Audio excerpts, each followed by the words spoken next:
ډیرو درنو خوږو کتونکو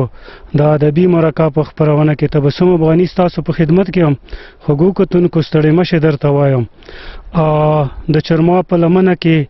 او د کرمې د سپېڅلي سیند په غاړه موجود یم او د ملیخیلو د سیمې ډیر تکړه او خوږژبی او تعلیم یافته شاعر ښاغلی نصیر علي توري صاحب راسره دی او دوی سره به خبرې اترې کوو د شاعرۍ په هکله به پوښتنې کوو او د دوی خوږ کلام به هم تاسو ته اورو نو زه په دې مرکه کې نصیر علي توري صاحب ته ستړی مه شوم نصیر علي توري صاحب ستړی مه شئ ډیره مننه تبسم صاحب تاسو ته هرکلی یم او تاسو سره مرګلي زوار صاحب ته هرکلی یم او تاسو دا کوم زیار وبسلی دی او دا کوم پروګرام تاسو شروع کړی دی دا ډیر د ستاینې وړ دی ډیره مننه ښاد اوسې توري صاحب کړومبنی سره خپله پیژندګلو وکړئ تبسم صاحب نامه م نصیر علي دی او تخلص م تورای دی ملیخیلو کلي سره تعلق لرم او پیدایا په ملیخیلو کې پیدا شوی یم او مخکې م زده کړې کړي دي تر 14مه پورې په بي اس سی آنر آی ټي مې کړی دی او دې سره م ایم ایس سی اکنامکس کړی دی او ایم ای پښتو مو کړی دی ډېر ښه توري صاحب کوم داسې کیفیات او کوم داسې حالات و چې تاسو یې شاعرۍ ته وهڅولی تبسم صاحب د متوسي د کسو اکثر د هغه نه شاعرانو صاحبانو نه دا پوښتنه ډیره زیاته کېږي چې ته شاعر ویلې جوړ شوي نه نو که زه خپل ځان درته وایم چې زه شاعر ویلې جوړ شوم داسې خو نه خاص څه عوامل وو یا نه داسې څه ستونزې وي نه چې زه هغوی د هغه ته شاعرۍ ته اړام کړی وم نو لکه دې څه یوه واقعه به زه تاسو ته وایم زه ډېر وړوکوالي کې تقریبا 1992 کې پېښور ته لاړم د خپل تره زوی سره نو هلته بیا ما پوهېدلم نه یو کتابونو دکان ته لاړلم کتابونو دکان کې ما ته دوره یاد دي چې ما پښتو د شاعرۍ یو کتاب راخستی و نو هغه وخت کې ما عمر ډېر کم و زه د اول دویم جماعت کې وم نو دې نه اندازه کېږي چې زه ما شاعري خو بیا وخت سره مطلب کلی وطن کې کور کې داسې د شاعرۍ هغه نه و ماحول نه و چې یاره ما کې نه کوم پټ شاعر و هغه په وخت هغه کړی وی خو بیا سکول وخت کې به مو کله داسې یو نیم شعر لیکلو غزل یعنې ستاسو د شاعرۍ سبب زیاتره لکه هغه یو کتاب وګرځېدو توري صاحب لومبني درته یادېږي چې تاسو لومبنی څه لیک کړی و یا څه شعر یا څه و څه لومبني مو لیکلي وو تبسم صاحب لکه تاسو ته مو ووي زه لکه سکول وخت کې داسې ماحول خو نه و خونې کې چونکې نه څوک شاعران نه څه د ادیبانو سره ناسته پاسته بیا مو به کله شعر یو نیم شعر لیکلو ټپه هم به لیکله شعر به لیکلو او دې سره لکه هغه مرثیه هم به لیکله نه مرثیه کې لکه اکثر بیاني سلام دا شی یو نیم هغه به لیکلو خو هغه به بیا مو سره ځان سره ونه ساتلی شولو نو بیا بده مرغه هغه هم سره اوس نشته دي خو بیا یا مطلب بقاعده کومه شاعري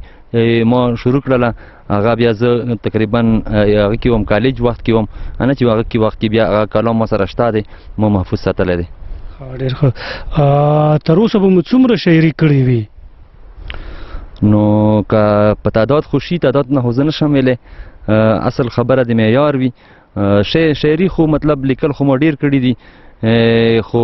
داسې یو ځای ته ما راغونډ نه دي کړي د یو کتاب هومره شاعري به وي بالکل کتاب کیدای شي زیات هم کیدای شي ځکه چې تقریبا ما شاعري په 2004 نه بقاعده شاعري دی 2004 نه تر اوسه پورې کوم ما سره خپل کلام دی هغه ما سره شته او کتاب خو مو چاپ کړی نه دی نه چاپ کړی خو مو نه دی خو وخت سره به کوسو څه اراده لرئ چې خپل کتاب چاپ کړي انشاءالله غواړو د تخلیق د انسان بچي وي هر سړی غواړي چې وپېژندل شي او د شعرونو هغه سره مو غواړم چې وشي په غزل او نظم کې کوم یو زیات خوښوئ په کوم باندې زیات کار کوئ کوم یو زیات لیکئ غزل اصل کې خوښ خو مو ډېر زیات غزل دی لیکم غزل زیات خو بیا نظم هم لیکم نظم ډېر خوند راکوي مطلب اکثر خو لیکم غزل لیکم بیا او داسې نور صنفونه هم لیکم نصیر علي توري صاحب اوس به تاسو یو نه یو غزل وورو. تبسم صاحب د غزل مطلع دی. ارشاد ارشاد. وایي چې لزان ورک ومه په ځان کې اوسېدمه. مننه لزان ورک ومه په ځان کې اوسېدمه ته خبرې ستا جهان کې اوسېدمه. ستا جهان کې اوسېدمه. شعر دی د بیلتون د تورتمونو دې مودو کې. د تورتمونو دې مودو کې بې ګناه وم خو زندان کې اوسېدمه. مننه د غریب د ورځو شپو بیان هم دا دی. د غریب د ورځو شپو بیان هم دا دی. کله اور کله باران کې اوسېدمه. واه کله اور کله باران کې. توري صاحب دا شعر لګ بیا وایه. مننه د غریب د ورځو شپو بیان هم دا دی. د غریب د ورځو شپو بیان هم دا دی. کله اور کله باران کې اوسېدمه. شعر دی د خوږې ګناه لویرې بوږنېدم خو د خوږې ګناه لویرې بوږنېدم خو بیا هم دې سپیره امکان کې اوسېدمه. مننه ما ویل تل به زما سر د ستا سنګل وي. ما ویل تل به زما سر د ستا سنګل وي بیا ستا خیالونه و رومان کې اوسېدمه. سپوږمۍ ستا د ګاونډ شپې مې هېرې نه دي. سپوږمۍ ستا د ګاونډ شپې مې هېرې نه دي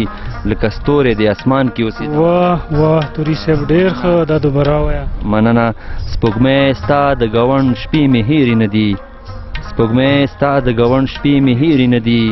لکه ستوري د اسمان کې اوسېدمه. مقطع دی زندگی مې نوره ونه کړه توریا. زندگی مې نوره ونه کړه توریا تل په فکر د جانان کې اوسېدمه. تل په فکر د جانان کې اوسېدمه. واه ډېر خوندور کلام توري صاحب ډېر خوند یې وکړو او ډېره مننه.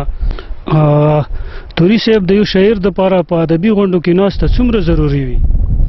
یاره تبسم صاحب ادبي غونډو کې ناسته ادیبانو شاعرانو سره نستای د یو شاعر د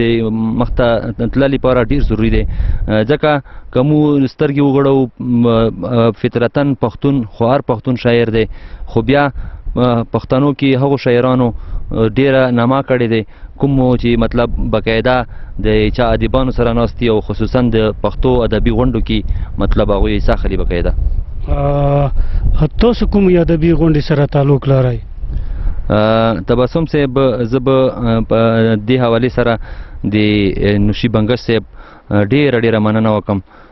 نوشي بنګش صاحب سره چې زه اول وخت کې میلاو شوم نو اول ملاقات کې خو داسې خبرې نه وي شي خو بیا راتللو بوالتي ما سره دغه ملګرتیا وه هغه سره به راتللو نو بیا اکثره خبرې وشولې نو هغه بیا مو ته وایي چې تاسو ته مو ته هغه ته ویلې نه راځي غونډې ته ویل نه راځي. بیا نوشي صاحب وایي ځان سره زه خپلې غونډې کې ګاډ کړلم پښتو هغه سپین غر پښتو ادبي جرګه نو اوس باقاعده د پښتو سپین غر ادبي جرګې باقاعده غړی یم هغوی سره نستی کوم. د ادبي غونډې کې جرګې کې د نستي نه وروسته تاسو څه محسوس کړل؟ ادبي غونډې کې لکه دې نه مخکې داسې و تبسم صاحب لکه شاعري به ما کوله خو اول خو دا چې زه ډېرو سوا د خپلو ملګرو نه زه چاته معلوم نه وم او دې نه علاوه هغه زه د شاعرۍ مطلب ادیبانو شاعرانو کوم کړه وړه دي په هغوی نه پوهېدلم داسې خاص نه ما که زیات څه کړي وو یا ما لوسته کړې وه یا ما ریډیو او ټي وي په دې شیانو باندې دا شاعران ادیبان لیدلي وو نه او کله کله به مطلب داسې وشو هغه کالج یونیورسټۍ وخت کې به د کوارټ کې کوم هغه ادبي د اردو غړي وو هغوی به کولې مشاعرې کولې نو هلته به کله کله لوړلو نو ماته ډېره زیات مطلب وده راکړله د پښتو سپین غر. توري صاحب زیاتره خلک دا سوچ لري چې یاره په ژوند کې ناکام سړی چې وي هغه شاعر وي نو تاسو د دې سوچ فکر سره اتفاق لرئ؟ نه تبسم صاحب دې سره خو زه بیخي اتفاق نه لرم ځکه که مو سترګې وغړو د دنیا چې څوره هغه دي نابغه کسان دي ټول عظیم څوره هغه دي که هغه سیاسي دي مشران دي که هغه نور ولسي مشران دي هغه اکثره شاعران پاتې شوي دي که مو سترګې وغړو پښتنو کې نو پښتنو کې اکثر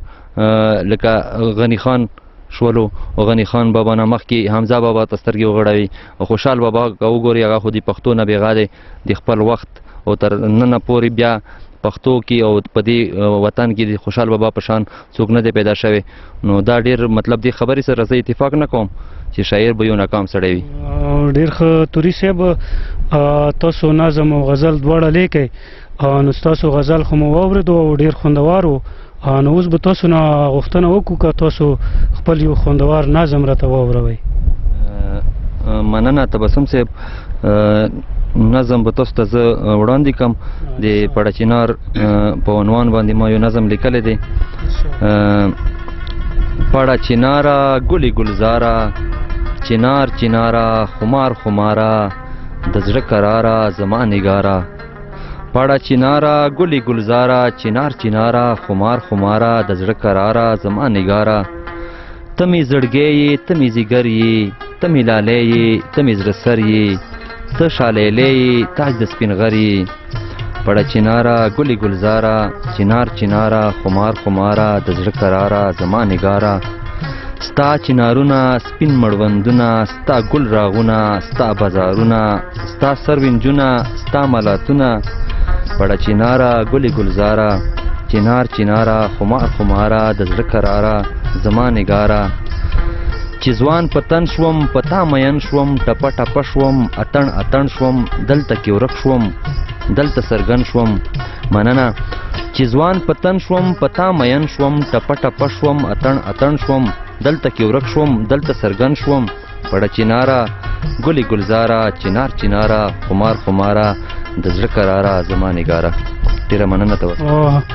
ډېر خوند یې وکړو، ډېره مننه او ډېر خوږ نظم و، ډېر خوندور نظم و توري صاحب. او یقینا چې تاسو غزل او نظم دواړه ډېر ښه لیکئ. توري صاحب دا درته ووایه چې د شعر دپاره د ادب دپاره تنقید څومره ضرورت دی؟ تبسم صاحب، ما لکه تاسو سره مخکې خبره وکړله،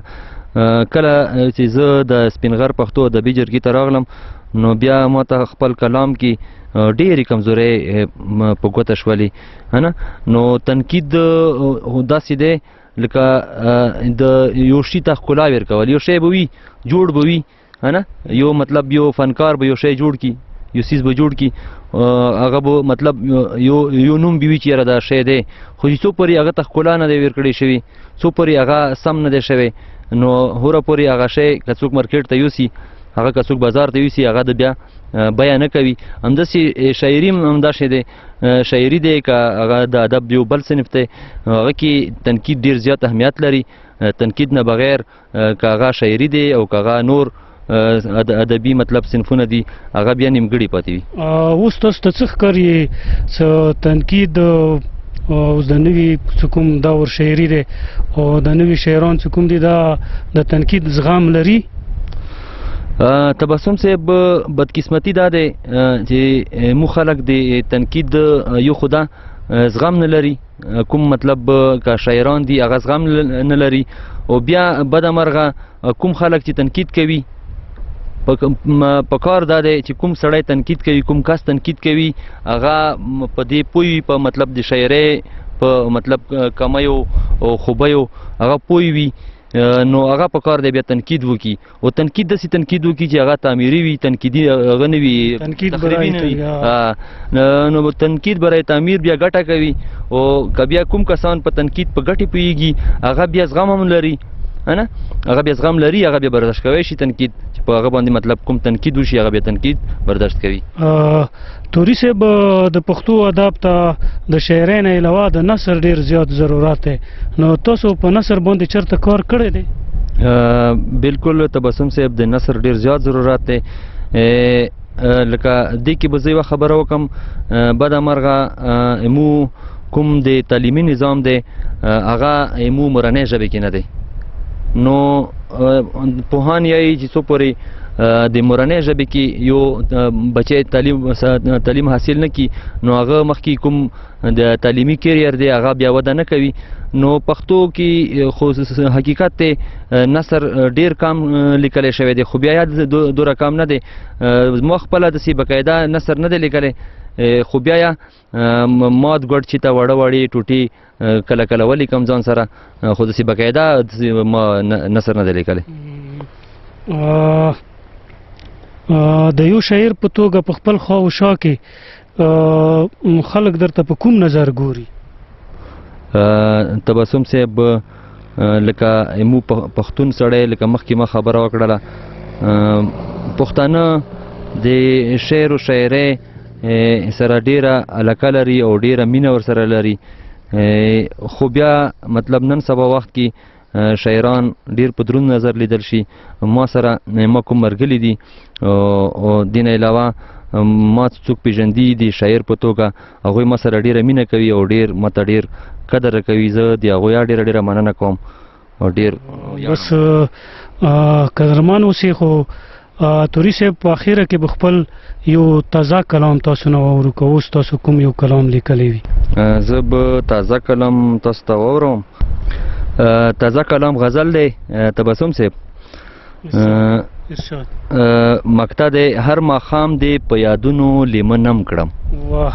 هر ماښام دی په یادونو لیمه نم کړم تا پر یخ یم زه اوس هم دستا غم کړم مننه هر ماښام دی په یادونو لیمه نم کړم تا پر یخ یم زه اوس هم دستا غم کړم مننه نه مې سیل د ګلو شته دی نه ښادی شته نه مې سیل د ګلو شته دی نه ښادی شته شوګیرې د ستا په غم تر صبح دم کړم مننه شوګیرې د ستا په غم تر صبح دم کړم ما منلی د ستا جور دی په سر سترګو ما منلی د ستا جور دی په سر سترګو خو به څو پورې بدبخته یم چې زغم کړم مننه خو به څو پورې بدبخته یم چې زغم کړم د یادونو تصویرونه د ساتم خو د یادونو تصویرونه د ساتم خو کله وایم چې خوارۍ په عالم کړم کله وایم چې خوارۍ په عالم کړم د توري له زړه به څه وځي دلبره د توري د زړه به څه وځي دلبره چې غافل دی له دنیا او له عالم کړم واه غافل دی له دنیا او له عالم کړم واه توري صاحب ډیره مننه او ډیر خوندور کلام تاسو واورولو یقینا څه ډیر خوند وکړلو ډیره مننه کوو ستاسو چې موږ ته خپل قیمتي وخت راکړلو او زموږ هرکلی مو وکړو ډیره مننه کوو ستاسو نه ډیرو درنو خوږو کتونکو د نصیر علي توري صاحب سره دا خوږې خبرې او د دوی خوږ کلام تاسو واورېدلو یقینا ستاسو به خوښ شوی وي اوس ما تبسم افغاني او کیمرمین زوار جان ته اجازت راکړئ هر چرته چې ښاد آباد او خوشحال اوسئ